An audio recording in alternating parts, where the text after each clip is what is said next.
महापालिकेतील एक महत्वपूर्ण बैठकीत घरपट्टी वाढीच्या संदर्भात पत्रकार आणि आयुक्त शुभम गुप्ता यांना प्रश्न विचारू लागले होते। त्यांच्या प्रश्नांच्या भडीमाराला तोंड देण्याऐवजी आयुक्तांनी पत्रकारांना धक्काबुक्की केली आणि मीडियाचा कॅमेरा हिसकावण्याचा प्रयत्न केला। ही घटना सोशल मीडियावर व्हायरल झाल्यानंतर जनतेमधून आयुक्तांच्या भूमिकेवर संतप्त प्रतिक्रिया येत आहेत।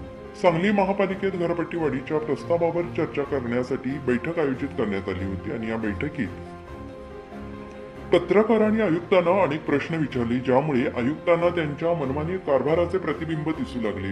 प्रश्नांच्या भडीमाराला सामोरं जाण्याऐवजी आयुक्तांनी पत्रकारांशी दुर्व्यवहार केला। सांगली महापालिका आयुक्तांची पत्रकारांना धक्काबुक्की ही घटना निवडणुकीच्या राजकारणातील एक महत्वपूर्ण टप्पा ठरू शकते।